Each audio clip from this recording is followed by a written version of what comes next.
palabra de Dios. Aconteció en aquel mismo tiempo que habló Abimelech y Ficol, príncipe de su ejército, a Abraham, diciendo: Dios está contigo en todo cuanto haces. Ahora pues, júrame aquí por Dios que no faltarás a mí, ni a mi hijo, ni a mi nieto, sino que conforme a la bondad que yo hice contigo, harás tú conmigo y con la tierra en donde has morado. Y respondió Abraham: yo juraré. Y Abraham reconvino a Abimelech a causa de un pozo de agua que los siervos de Abimelech le habían quitado. Y respondió Abimelech: no sé quién haya hecho esto, ni tampoco tú me lo hiciste saber, ni yo lo he oído hasta hoy. Y tomó Abraham ovejas y vacas y dio a Abimelech, e hicieron ambos pacto. Entonces puso Abraham 7 corderas del rebaño aparte y dijo Abimelech a Abraham: ¿qué significan esas 7 corderas que has puesto aparte? Y él respondió: que estas 7 corderas tomarás de mi mano para que me sirvan de testimonio de que yo cavé este pozo. Por esto llamó a aquel lugar Beerseba, porque allí juraron ambos. Así hicieron pacto en Beerseba, y se levantó Abimelech y Ficol, príncipe de su ejército, y volvieron a tierra de los filisteos, y plantó Abraham un árbol tamarisco en Beerseba, e invocó allí el nombre de Jehová, Dios eterno, y moró Abraham en tierra de los filisteos muchos días. Y este es el pasaje que vamos a estar viendo en esta mañana, y bueno, le he titulado a esta predicación Arañando la esperanza futura, porque justamente eso es lo que vamos a ver en este pasaje, cómo Abraham de alguna manera empieza a arañar aquello que Dios ya le había prometido muchos años antes. Y yo sé que a lo mejor voy a sonar como repetidora, pero anteriormente ya les había dicho que Génesis va a enfatizar mucho el tema de la fe, ¿no? Y que hace una comparativa entre los patriarcas y el pueblo de Israel que va a cruzar por Egipto. Por Egipto es una sola obra, y de hecho vamos a volver a ver eso en esta porción. Porque es lo que estamos viendo, ¿no? Ya han pasado muchos años y solamente ponte a pensar, ¿no? 75 años, Dios le dice a Abraham: deja este lugar, ve a la tierra que yo te voy a mostrar, y ya han pasado aproximadamente 25 años y pues le ha pasado de todo, ¿no? O sea, se ha ido a Egipto, ya había entregado a su mujer una vez, toda la serie de situaciones que ya vimos que ocurrieron ahí. Posterior a eso va a volver a la tierra, va a andar como peregrino por la tierra. Después se va a volver a dar otra situación con su mujer. Vamos a darnos cuenta que hay momentos en los cuales pasan los años y él está dudando porque dice: pues, ¿cómo Dios me promete una nación y pues no tengo hijo? Todas estas situaciones que ya hemos visto que se da con la sierva de su esposa. Ya vimos también que tuvo que decir Abraham adiós a su hijo, a Ismael, y despedirlo y confiar en que Dios va a cuidar de él. Ese es otro detalle.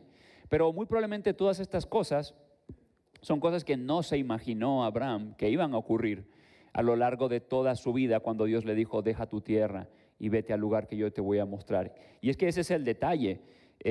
Dios nos dice que tienes que ir a hacer esto, pero no sabemos qué es lo que va a ir en medio de todo eso, ¿no? Y vamos a ver otra historia más, otra historia de esas en donde se dan situaciones, pero Dios está cumpliendo aquello que Dios le dijo a Abraham que le iba a dar, que es la tierra, una descendencia. Y bueno, próximo domingo vamos a estar viendo incluso cómo Dios vuelve a probar a Abraham, pidiéndole a su hijo. Pero eso próximo domingo, ¿no? Pero es interesante cuando uno dice: pues ya debe haber aprendido la lección, ¿no? Pues Dios se le ocurre que hay otra prueba, ¿no? Y es porque esa prueba es necesaria. Pero bueno, antes de entrar en cada uno de los versículos por individual, hacernos la pregunta: ¿puede ser un problema también una oportunidad? Porque nosotros vamos a ver, bueno, ya leímos, de que va a haber un problema entre Abimelech y Abraham. Y por lo general nosotros no pensamos en los problemas como una oportunidad, no, un problema es un problema y ya. Pero a lo largo de la Escritura nos vamos a dar cuenta de que hay cosas que inicialmente, o por lo menos desde la perspectiva humana, se ven como un problema, y Dios utiliza también eso. ¿Puede Dios guiar un problema en un beneficio mayor? Tengamos esta pregunta en mente y vamos a empezar viendo volviendo a leer, un problema entre Abraham y Abimelec. Y decía el texto, aconteció en aquel mismo tiempo que habló Abimelec, está hablando del tiempo de lo que vimos el domingo pasado, ¿okay? En ese mismo tiempo dice que habló Abimelec y Ficol, príncipe de su ejército, a Abraham, diciendo, Dios está contigo en todo cuanto haces. Entonces, vemos a este rey, se le menciona como un rey de Gerar, también se asocia a la zona en donde él vive con los filisteos, y bueno, hay todo un debate ahí de que si verdaderamente eran filisteos o simplemente está hablando de la zona de los filisteos, no vamos a entrar en ello, pero el punto es de que tenemos a este rey que pues no va solo, va con el líder de su ejército. Es como cuando de repente vas caminando en la noche y ves un grupito que viene hacia ti, pues no es como que te da mucha tranquilidad porque sabes que son un montón, ¿no? Pues bueno, así va Abimelec una vez más porque ya se conocen, ¿okay? Ya han tenido una situación previa en donde Abimelec casi toma a la esposa de Abraham, si no es porque Dios la vuelve a salvar. Y ellos ya se conocían, y viene ahora con el general de su ejército, el líder de su ejército, a hablar con Abraham, y a primera instancia vemos algo positivo, y es el reconocimiento de que Dios está con Abraham. Y es interesante, ¿no? Porque Abimelec, él incluso le dice a Dios, yo estoy limpio de manos, porque este hombre no me dijo que su esposa, o sea, que su hermana en realidad también es su esposa. Y este hombre que entrega a su esposa ve que aún así, a como es, Dios lo bendice, ¿no? Y Dios lo fructifica y él habita en esta tierra. Y ya sabemos, Dios no lo está bendiciendo porque Abraham sea bueno, sino por gracia de Dios, por misericordia de Dios. Pero Abimelec puede ver cómo Dios está con él y cómo Dios lo bendice. Y esto es un distintivo porque cómo este hombre está recibiendo esa bendición y ese cuidado al punto de que mi propia vida pudo haber estado en juego. Quiere decir de que el Dios que el Dios que este hombre tiene es superior incluso a mis propios dioses, a los cuales yo adoro, porque pues no fueron mis dioses los que me cuidaron la vez pasada que este Dios se me apareció, que ese es un detalle importante. Pero bueno, este hombre puede ver cómo el Dios de Abraham está con él y lo bendice en todo, y esto le va a provocar a Abimelec miedo, le va a provocar a Abimelec preocupación, y va a empezar a ver a Abraham como una amenaza. Esto es algo parecido como lo que ocurre en los trabajos, ¿no? Cuando alguien empieza a ascender en el trabajo, ¿qué es lo que quieren hacer luego en la empresa el resto? Como serrucharle el piso, ¿verdad? Ahora, evidentemente esto no fue escrito necesariamente para ver que en las empresas ocurre eso, pero es algo parecido, ¿no? Vemos de que alguien se empieza a levantar y el resto empieza a tener miedo, empieza a tener preocupación. Ahora pues, júrame aquí por Dios que no faltarás a mí, ni a mi hijo, ni a mi nieto, sino que conforme a la bondad que yo hice contigo, harás tú conmigo. Recordemos de que esta es la historia anterior, no voy a entrar en ello porque ya lo vimos en la predicación pasada. Dice, así como yo fui bondadoso contigo, harás tú conmigo y con la tierra en donde has morado. ¿Qué es lo que quiere Abimelec? Abimelec se quiere asegurar de que Abraham y su descendencia no van a afectar a quién, ni a él, ni a su hijo, ni a su nieto, básicamente a su descendencia. ¿Por qué? Porque él ve cómo Abraham está prosperando. ¿Qué es lo que acaba de ocurrir? ¿Quién acaba de nacer? Isaac. Entonces, recordemos, Abimelec lo conoce. Así que este hombre que tenía una mujer, que llegó a ser mi mujer por cierto tiempo, que aparte es una mujer estéril, ¿ahora qué? Ahora ha dado a luz. ¿Cómo es posible que una mujer estéril dé a luz? Eso es imposible. Entonces, el Dios de este hombre es un Dios poderoso. Y ahora que ha dado a luz, de seguro va a empezar a crecer, a multiplicar. Dios lo está bendiciendo a tal punto de que ha hecho este milagro con su esposa. Y él empieza a tener miedo y él se quiere asegurar de que ni Abraham ni su descendencia le van a hacer algún tipo de daño a Abimelec y a su pueblo. Por eso va también con el general de su ejército, ¿no? Tiene miedo, está preocupado, y está preocupado porque ve a Dios en él.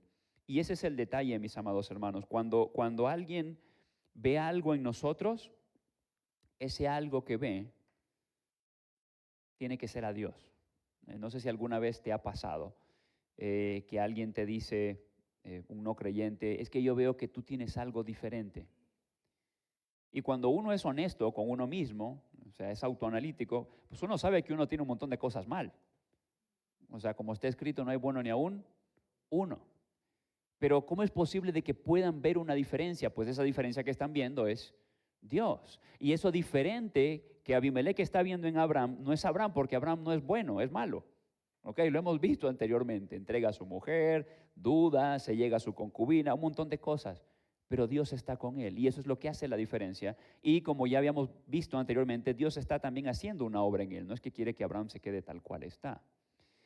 Pero él reconoce, Abimelec reconoce esto y por tal razón quiere llegar a un trato con Abraham. Vamos a ponernos de acuerdo para que ni tú te metes conmigo, ni yo me meto contigo y pues mira que yo también he sido bondadoso contigo, así que no te portes mala onda, ¿no? Y vamos a ver cómo la oportunidad, vamos a ver la oportunidad de atender otro problema pendiente aquí. Dice, y respondió Abraham, yo juraré, ¿ok? Porque el que nada debe, nada teme. Entonces, pues yo no estoy buscando problemas contigo, no es mi intención tener problemas contigo, así que no me causa ningún conflicto jurar, yo juraré. Y Abraham reconvino a Abimelec a causa de un pozo de agua.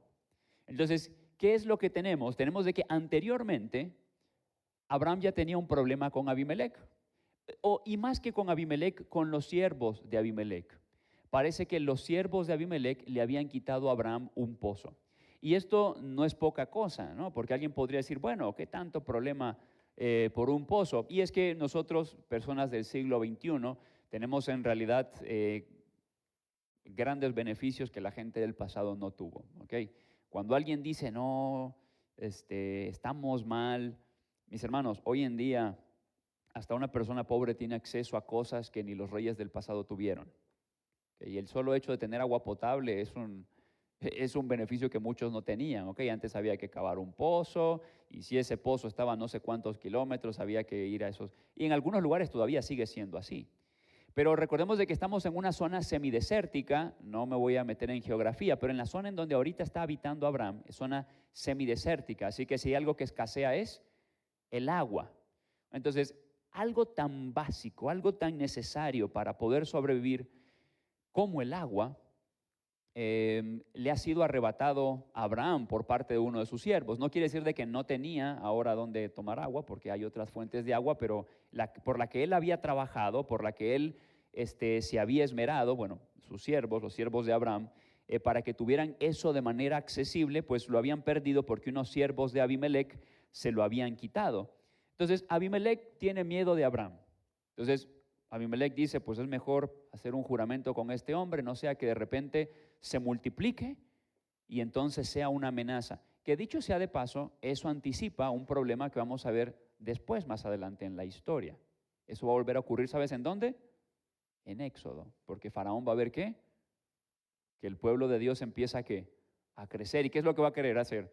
También hay que acabar con este problema antes de que sea mayor. Y bueno, aquí Abimelec no es que lo va a destruir a Abraham, pero vemos que es ese mismo miedo. Estos hombres ven de que el Dios verdadero está con ellos y entonces empiezan a tener miedo, empiezan a tener preocupación. Y Abraham tenía un problema con los siervos de Abimelec, así que Abraham dice, bueno, si ya que este hombre quiere venir a jurar, pues aprovechemos, ¿no? Sí, yo juro que mi descendencia y yo no nos vamos a meter contigo, pero ¿qué crees? Que hay un detallito que hay que resolver y es este que tenemos aquí. Dice que los siervos de Abimelec le habían quitado, este pozo se lo habían quitado a Abraham y respondió Abimelec, no sé quién haya hecho esto, ni tampoco tú me lo hiciste saber, ni yo lo he oído hasta hoy. Así que Abimelec dice, ok, entiendo tu preocupación, pero ¿sabes cuál es el problema? Que pues mira, ni me habían avisado, ni tú me dijiste. ¿Qué es lo que había hecho antes Abraham con Abimelec? ¿Le dio la información completa? No, ¿verdad? ¿Le dijo que su esposa, bueno, que su hermana era también su esposa? Entonces antes el problema fue cuando Dios le dice, has pecado porque acabas de tomar a esta mujer. No, pero él no me dijo nada. Así que yo soy limpio de manos. Y ahora que Abraham tiene este problema del pozo, ¿qué le vuelve a decir a Abimelec? Pues es que no me dijiste nada. Y hasta ahora me estoy enterando de esto. Así que Abraham sigue con este detalle, ¿no? Pero él aprovecha para entonces tratar el tema del pozo. Entonces, algo que a primera instancia podría parecer como un problema, es una oportunidad también para resolver esto, porque ya dijimos, un pozo en este tiempo no es que es cualquier cosa, es algo necesario para la supervivencia. Y ahorita ya vamos a ver cómo incluso esta historia y la parte del pozo apunta a la promesa que Dios le ha dado a Abraham. Y dice, y tomó Abraham ovejas y vacas y dio a Abimelec, e hicieron ambos pacto. Ahora, el punto es, yo te doy este ganado en señal de que estamos de acuerdo, ¿no? Es como cuando también Faraón deja ir a Abraham, ¿y qué le da a Faraón a Abraham? Ovejas, siervos, criadas. Aquí también vemos de que hay un intercambio de ganado, como diciendo que esto sea señal de que hay un acuerdo entre nosotros, hay un pacto, estamos en paz en este caso. Y dijo Abimelec a Abraham, ¿qué significan esas 7 corderas que has puesto aparte? Entonces, anteriormente vemos de que hay ovejas y vacas que se dan en señal de pacto, esto es, tú no te vas a meter con mi descendencia. Pero Abraham, como ya dijimos, va a aprovechar este aparente problema y va a ser una oportunidad para resolver esta situación del pozo. Entonces, él pone estos corderos, estos 7 corderos aparte, y dice, y él respondió que estas 7 corderas tomarás de mi mano para que me sirvan de testimonio de que yo cavé este pozo. Entonces tú me dices, yo no he escuchado nada, yo no sé nada, a mí nadie me dijo, pero mejor dejémoslo en papel, ¿no? Evidentemente en ese tiempo no había papel, así que se utilizan estas 7 corderas. Vamos a estar de acuerdo de que este pozo es mío. Así que si vamos a jurar que estas 7 corderas sean señal de que este pozo me pertenece, es mío. Ahora, ¿qué es lo que Dios le prometió a Abraham aparte de una descendencia? Le prometió la tierra. Entonces, esta va a ser la primera vez que Abraham va a tener un cachito de esa tierra, va a tener un anticipo. Y eso es lo que estamos viendo, porque a Abraham se le promete una gran descendencia que no va a poder ser contada, pero inicialmente lo que recibe es un hijo, ¿no? Bueno, primero Ismael, ya sabemos, y luego Isaac, que es el de la promesa. No es una multitud. Pero ese único hijo es una señal, es una remembranza de que Dios va a cumplir ¿qué? Dios va a cumplir su promesa. Entonces Dios le da un hijo para recordarle a Abraham, yo voy a cumplir mi promesa y de ti vendrá una gran nación. Pero Dios, tú me prometiste una tierra, ok. Y ahora, después de que nace su hijo Isaac, va a ser la primera vez de que Abraham va a poseer algo de esa tierra y por pacto. Entonces, la historia del pozo no tiene simplemente como propósito mostrar de que, bueno, Abraham andaba de bronca en bronca, ¿no? No, es mostrar cómo incluso esto está siendo utilizado para que entonces, ahora que Abraham va a tocar este tema con Abimelec, va a entrar en pacto con alguien que es hasta cierto punto quien está poseyendo la tierra, al parecer, porque Abimelec les está permitiendo vivir ahí, o por lo menos no está entrando en guerra con él. Ahora por medio de un pacto está empezando a poseer la tierra, o por lo menos la zona de este pozo. Y esto va a ser importante porque entonces Abraham va a poder ver ahí de que Dios le está empezando a entregar la tierra. Él va a tener que seguir viviendo como peregrino, como advenedizo, pero Dios le está mostrando, yo voy a cumplir lo que te prometí. Así que un problema lleva a poder arañar la promesa. esto que quería venir a solucionar Abimelec con Abraham y este problema que anteriormente había tenido Abraham, porque imagínate, tú te pasas trabajando y de repente de la nada me quitan mi pozo y de remate Dios me pide que ande por aquí, pero Dios va a utilizar eso para que luego venga Abimelec y entonces se dé este pacto. Y este aparente problema empieza o se voltea para que sea un anticipo de que Dios va a cumplir su promesa. Y hemos avanzado rápido, ¿no? Porque nos vamos a detener un poquito en esta parte del nombre que Abraham le pone a Dios, porque de alguna manera eso demuestra lo que Abraham está reconociendo de Dios. Por eso, porque él está pudiendo ver cómo se anticipa la promesa que Dios le ha hecho. Por esto llamó a aquel lugar Berseba, porque allí juraron ambos. Así hicieron pacto en Berseba y se levantó Abimelec y Ficol, príncipe de su ejército, y volvieron a tierra de los filisteos. Entonces, después de este problema, bueno, Abimelec lo que quería era no tener esa inseguridad de que Abraham pudiera crecer y venir en contra de ellos, así que ya quedó ese pacto. Y Abraham ahora puede tener la tranquilidad de que ese pozo le pertenece, esa tierra le pertenece y, bueno, calabaza, calabaza, cada quien para su casa. Entonces, Abimelec se va para la tierra de los filisteos y Abraham se queda ahí. Posteriormente dice el texto, y plantó Abraham un árbol tamarisco en Berseba, que por cierto, Berseba significa pozo de los 7 o pozo del pacto. Dice, 7 por las 7 corderas, ¿no? Y esa misma palabra se utiliza posteriormente para hablar de un pacto, que también significa 7. E invocó allí el nombre de Jehová, Dios eterno, y moró Abraham en tierra de los filisteos muchos días.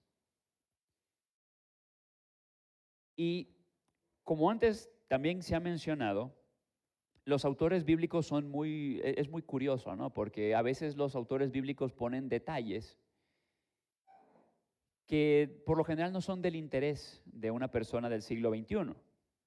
Y las cosas que de repente nos dan curiosidad son justamente el tipo de cosas que ellos no quieren responder, ¿no? La típica, ¿quién fue la esposa de Caín? No, pues quién sabe, una de las hijas de Adán y Eva, ¿no? Pero ¿por qué no dice? O sea, como que da curiosidad de repente, u otros detalles. Pero como que a Moisés no quiso echarnos la mano para que nosotros pudiéramos saber quién es la esposa de Caín, pero aquí a Moisés sí se le ocurre poner que Abraham plantó un árbol tamarisco. ¿Y yo para qué quiero saber que Abraham plantó un árbol tamarisco? No, o sea, si es de mango, si es de lo que, bueno, obviamente no se cultiva mucho mango ahí, pero ¿para qué quiero yo saber que plantó un árbol tamarisco? Y es que esos detalles son intencionales. Cuando un autor bíblico pone un detalle, por algunas razones. Porque ten esto en consideración, ¿okay? Cuando tú plantas un árbol, es porque de alguna manera pretendes recibir el beneficio de ese árbol. ¿Okay? Por ejemplo, si tú plantas un árbol de un manzano, un limón en tu patio, no es porque dices, lo voy a plantar para que cuando me echen de mi casa, el que venga a mi casa lo disfrute. Por lo general no pensamos así, por lo general pensamos bueno, lo voy a plantar para que algún día yo pueda disfrutar del beneficio de este árbol. Entonces, ¿por qué el autor incluye el hecho de que ahora Abraham planta un árbol? No, o sea, nunca dice que planta árboles y el día de hoy se le ocurre plantar un árbol, ¿no? Como su forma de hacer catarsis de la bronca que acaba de pasar. No, es porque él entonces cree que va a poseer ¿qué? Esa tierra. Él cree que se va a quedar ahí. Dios ya le mostró que después de esta situación ahora ha hecho un pacto y ahora él, por medio de un pacto, posee esa zona. Y él planta un árbol porque está demostrando que él cree que ahí va a permanecer, que ahí se va a quedar en la tierra y va a poder disfrutar del fruto de esa tierra, que no es que el tamarisco dé mucho fruto, sino que el beneficio en el caso del árbol tamarisco, que mira, si estás en una zona semidesértica, si hay algo que quieres es un lugar en donde pues estar a gusto, así que tienes el pozo y el árbol tamarisco pues para poder estar relativamente cómodo, o por lo menos cómodo en esa época. A lo mejor hoy en día que nos gusta estar más cómodos no sería tan cómodo, pero poder recibir ese beneficio. Así que para que Abraham plante el árbol significa que Abraham está creyendo que Dios va a cumplir su promesa. Y es en medio de ese contexto en donde Dios va cumpliendo su promesa. Dios ya le ha dado un hijo, todavía no le ha dado una gran nación, ¿no? Pero ya le ha dado un hijo y Dios ha hecho un milagro. Y había un problema, estaban abusando de él, pero ahora Dios le permite tener un cachito de la tierra. Es en ese contexto que Abraham entonces invoca el nombre de Jehová y le llama Jehová Dios eterno. Y esta palabra en el original, bueno, es una palabra compuesta, es el de Elohim, es la forma contraída de Elohim. El Olam, Olam es la palabra que aquí se traduce como eterno, el Dios eterno. Y es la combinación, bueno, lo que dijimos, la contracción de la palabra Elohim y la palabra Olam. Un detallito, voy a dar algunos detallitos aquí, pero por favor no me abandonen, sigan conmigo. La palabra aparece, bueno, unas 438 veces en la Biblia. La palabra Olam no significa que el nombre El Olam aparece 438 veces, simplemente la palabra como tal aparece 438 veces. Y por lo general, la mayoría de las veces se traduce como para siempre. En otras partes, Olam se utiliza para hablar de la antigüedad, porque en sí la palabra tiene que ver con un periodo de tiempo indefinido. En otras partes se traduce como perpetuidad y unas pequeñas veces se traduce como eternidad. Así que cuando aquí Abraham le está llamando a Dios Dios eterno, no es porque la palabra se utilizase para hablar de eternidad como nosotros entendemos eternidad, sino que en muchas ocasiones se utiliza para hablar de la antigüedad. O sea, el Dios que es desde el principio, desde el inicio de todas las cosas. Lo cual es importante, porque el único que podía lograr que Abraham poseyese la tierra es el verdadero Dios. Entonces, cuando Abraham le llama a Dios el Olam, el punto es de que está reconociendo que Dios es el Dios desde el principio, el Dios que es por encima de todo, el Dios que es superior a todos los dioses, porque en la cosmovisión antigua, todos los dioses tienen un principio. Por ejemplo, ustedes se van a dar cuenta de que la tierra es un dios, el mar es un dios, y de repente hay dioses que son resultado de la unión de un dios con otro dios, y así sucesivamente. Todos esos dioses tienen un origen, tienen un principio, pero el Dios verdadero es antes del principio. Y eso es lo que está reafirmando Abraham. No siempre aparece la palabra eterno, que aparece la palabra eterno se trata de la palabra olam, también está la palabra kedem. Y si Dios es eterno, sin principio ni fin, esto me habla también de que así lo son sus atributos. Veamos algunos pasajes. Dice, porque Jehová es bueno para siempre. Ese siempre es la palabra olam. Si se dan cuenta, no siempre se traduce de la misma manera la palabra olam. Para ver cómo se hace un estudio de palabra, los invito al Instituto Teológico de Querétaro, lo abrimos en enero. Pero bueno, para siempre es porque Dios es un Dios eterno, también para siempre es su misericordia. Y la misericordia es ese amor fiel de Dios que se presenta en una relación de pacto. Y su verdad para todas las generaciones. O sea, si Dios es el Dios, si Dios es el Olam, el Dios que es desde siempre y para siempre, el Dios eterno, entonces es porque ese Dios, porque mi Dios es el Dios eterno, que entonces la promesa se va a cumplir. Y yo puedo confiar de que yo me puedo morir y mi hijo se va a morir, pero va a llegar el punto en donde Dios va a cumplir su promesa. Por eso esta historia nos sigue hablando de que Dios es un Dios fiel, de que Dios es un Dios que cumple lo que dice. Y si yo sé que mi Dios es un Dios fiel, entonces puedo confiar en su palabra. Cuando dice de que a sus hijos todas las cosas les ayudan, ¿para qué? Para bien. Entonces, si eso es verdad, cuando hay un problema, entonces yo puedo confiar que aunque humanamente hablando, porque, a ver, yo creo que todos cuando tenemos un problema, a todos nos entra angustia, preocupación. Eh, los personajes de la Biblia tampoco son superhumanos, ¿ok? Ninguno, de hecho lo es. Más bien nos vamos a dar cuenta cómo Dios, en medio de esas historias de angustia, pues es Dios que los está perseverando. Y van aprendiendo de que entonces pueden confiar en aquel Dios que al ser eterno también sus atributos lo son. Y Dios va dando ahí, hemos visto cómo le va dando ahí algunos anticipos a Abraham, ¿no? Como de, mira, ya tienes a tu hijo, ahora tienes un cachito de la tierra. Nunca ve todo por completo, pero Dios va cumpliendo. Y ahí es donde él puede decir, Jehová, el Dios Altísimo, en el mismo lugar en donde él plantó el árbol tamarisco, en el mismo lugar en donde Dios le devolvió el pozo para poder entonces empezar a disfrutar con un poquito más de tranquilidad la tierra, en ese mismo lugar es que él clama a Dios y reconoce quién es él. Dice, más la misericordia de Jehová es desde la eternidad hasta la eternidad. Y de hecho ahí es desde Olam hasta Olam.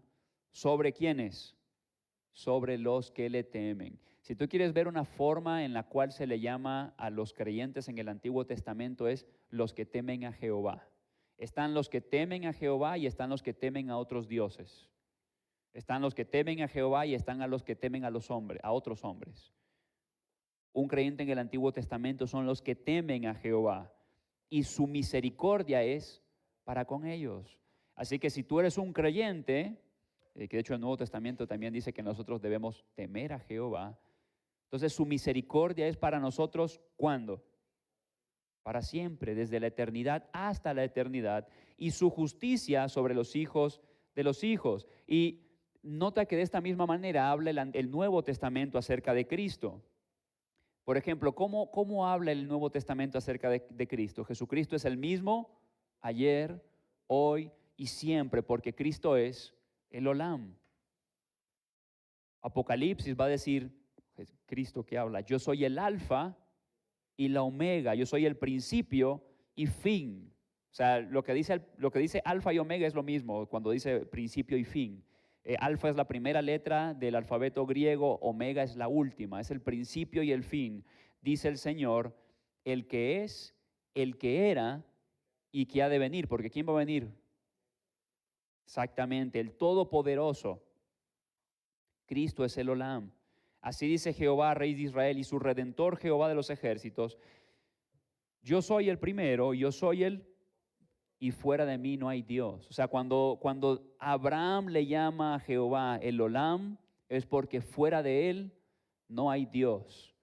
Y porque incluso los mismos que están morando la tierra están reconociendo que el Dios de Abraham es un Dios superior a sus propios dioses. Óyeme Jacob y tú Israel, a quien llamé yo mismo, yo el primero y yo también el postrero, porque Dios es el Dios eterno, el Olam.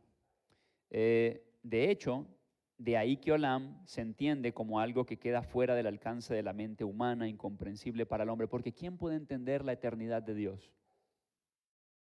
Nadie. Por eso se asocia con la eternidad, pues es algo incomprensible para el hombre. Todo lo demás es comprensible, pero cuando hablamos de Dios, el Dios eterno, el Dios sublime, llega un punto hasta donde llega nuestra mente. Dice, ¿no has sabido, no has oído que el Dios eterno es Jehová, el cual creó los confines de la tierra, no desfallece ni se fatiga con cansancio, y su entendimiento no hay quien lo alcance? Y mira, esto nos debería dar tranquilidad, porque cuando Dios permite cosas que no entendemos, pues así debería ser, porque el Dios eterno es un Dios incomprensible. Y en medio de la incomprensibilidad de Dios, ¿sabes qué es lo que nos toca a ti y a mí? Confiar. El Dios que es eterno, el Dios que es desde el principio hasta el fin, es un Dios incomprensible. Así que la forma en la cual Él maneja los tiempos, la historia, tu vida y mi vida, a veces es como incomprensible. O tenía sentido muchas cosas de las que Dios le pide a Abraham, ¿no? no tienen sentido. Por eso él lo único que tiene que hacer es confiar. Y él confía cuando entonces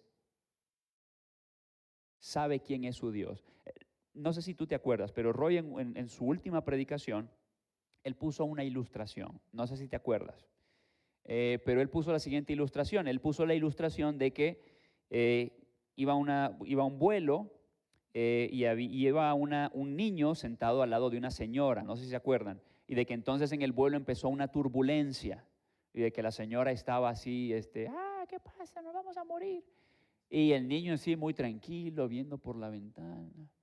Y la señora voltea a ver al niño y, ¿por qué estás tan tranquilo? ¿Qué fue lo que respondió el niño? ¿Se acuerdan? ¿Qué dijo? Que su papá era el piloto, ¿verdad? Y ¿por qué les comparto esto, mis amados hermanos? Porque dirán, bueno, pues estábamos hablando de Abimelech y Abraham, ¿no? ¿Por qué nos vamos a Isaías 40:28 y que el Dios eterno? Porque mira, cuando hay incertidumbre, que es lo que estamos viendo que ocurre en la vida de, no solamente de Abraham, de casi todos los personajes de la Biblia, cuando vemos que hay incertidumbre, cuando vemos de que hay intranquilidad, cuando no sabemos qué es lo que depara el futuro,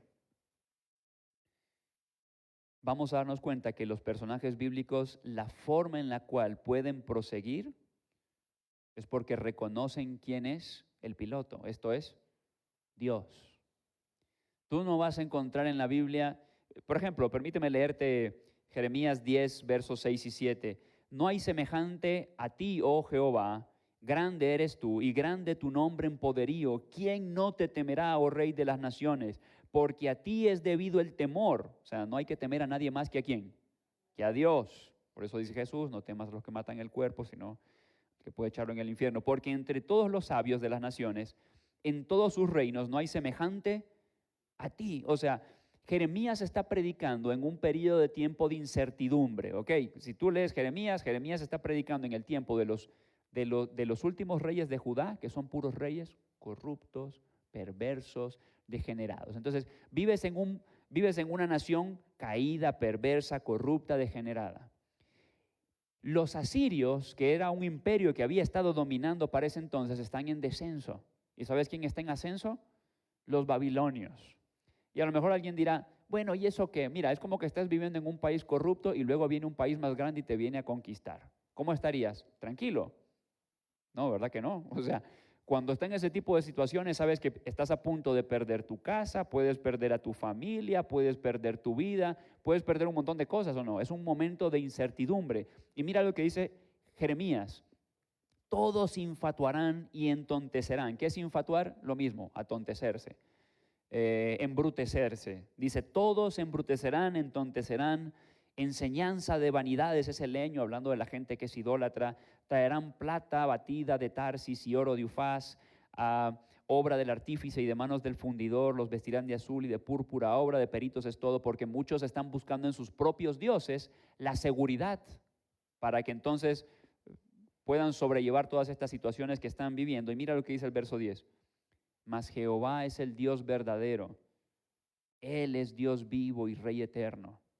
Su ira tiembla, a su ira tiembla la tierra y las naciones no pueden sufrir su indignación. O sea, en medio de todo esto, ¿qué recuerda? Que Jehová es ¿quién? El Dios eterno. Él no saca 5 consejos prácticos para sobrevivir a un asedio babilónico. No sale con eso. ¿Qué es lo que recuerda? ¿Quién es Dios? Porque en momentos de incertidumbre, ¿sabes lo único que te va a sostener? ¿Qué es lo que me va a sostener? Recordar quién es Dios. Igual que el niño, ¿había algo que podía hacer el niño en la ilustración que puso Roy para quitar la turbulencia? No, 5 consejos prácticos para una turbulencia. Agarra una bolsa y empieza. No, él estaba tranquilo porque su padre era el piloto. Y los profetas en el Antiguo Testamento, en todo ese contexto de incertidumbre, algunos pierden familia, algunos pierden sus bienes, cosas por las que trabajaron toda su vida y lo que recuerdan es, mi Dios es fiel, mi Dios es el Dios que cumple lo que dice. Y es eso lo que hace la diferencia. y en medio de todo lo que está pasando Abraham, en que él tiene que confiar en que Dios va a cumplir lo que dice, él puede ver un anticipo de que es verdad, que Dios cumple lo que dice. Y entonces en ese lugar llama a Dios y le llama como el Olam, el Dios eterno, porque puede ver, porque puede experimentar, porque puede reconocer quién es su Dios. Y entonces ahora puede seguir. Y la historia que sigue, ¿cuál es? Donde ahora Dios lo va a probar y le pide su hijo. Pero él ya ha podido experimentar que el Dios que después le va a pedir lo que le va a pedir es un Dios fiel. Entonces no voy a spoilear lo que sigue, pero espero que se vea cómo Dios está dando por medio de estas historias un ejemplo de fe. O sea, los personajes bíblicos no son superhumanos, sino que son hombres falibles como nosotros, son hombres que tienen miedo, porque Abraham tuvo miedo, yo tengo miedo y muchos en distintos momentos tenemos miedo, pero que a medida que van experimentando a su Dios, tienen que confiar en Él por quién es Él. Y no hay ningún atajo para eso. Y ciertamente cuando estudiamos este tipo de cosas hay detalles que luego no logramos de terminar de comprender de Dios a plenitud, pero permíteme que te comparta esta frase de J. I. Packer en su libro El conocimiento del Dios Santo, que dice lo siguiente: en la contemplación de la divinidad hay algo extraordinariamente beneficioso para la mente. Es un tema tan vasto que todos nuestros pensamientos se pierden en su inmensidad, tan profundo que nuestro orgullo se hunde en su infinitud. Cuando se trata de otros temas, podemos abarcarlos y enfrentarlos. Sentimos una especie de autosatisfacción al encararlos, ¿no? Como cuando al ingeniero le ponen un problema y bueno, utiliza sus conocimientos para resolver el problema. Entonces el ingeniero, bueno, dice, soy ingeniero, ¿no? Es algo que hacen muchos los ingenieros, ¿no? Entonces dice, y podemos seguir nuestro camino con el pensamiento de, he aquí que soy sabio, porque hay cosas que nosotros como seres humanos podemos manejar.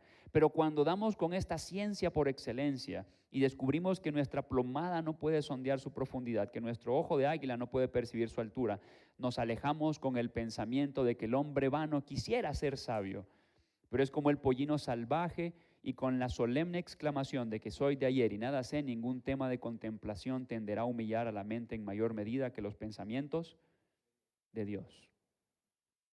Porque ciertamente habrá cosas de Dios que no lograremos. ¿Por qué Dios hace en este momento las cosas de esta manera? Y en medio de esa incertidumbre, ¿sabes lo único que nos toca? Confiar. Confiar porque Él es el Olam y porque así también son sus atributos. Así que retomando la pregunta, ¿puede ser un problema una oportunidad? ¿Puede Dios guiar un problema en un mayor beneficio? Podemos ver que sí. Y es algo que Génesis volverá a retomar. Permíteme darte un anticipo. Faltan muchas semanas para que toque Génesis 50, entonces por eso me permito anticiparme.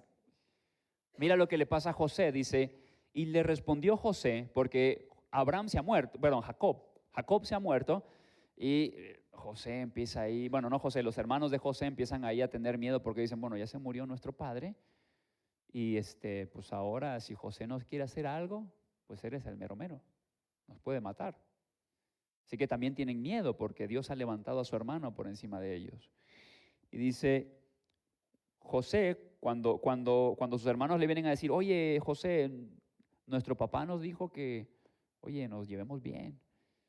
José percibe que tienen tienen miedo, ¿no? Entonces le dice, no temáis, ¿acaso estoy yo en lugar de Dios?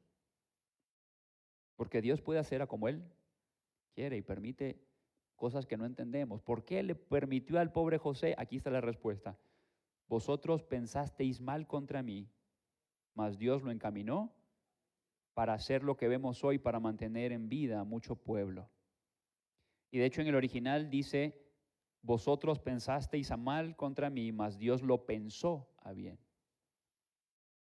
Así que ahí vemos cómo luego el libro volverá a retomar esto después en la historia de este hombre que uno dice, pues le pasó de todo. Pero si Dios es el Olam, entonces podemos estar confiados. Oye, pero la historia de José terminó bonito, ¿o no terminó bonito? Bueno, ¿puedo confiar en que Dios es el Dios de la historia? Sí, o sea, Él es el que controla lo que ocurre en mi vida y en toda la historia. Pero ¿qué tal si mi historia o mi problema no lleva a un final feliz? Porque de repente podemos también, no es que todas las historias terminan con un final feliz o no. Entonces, ¿qué hacer en ese entonces?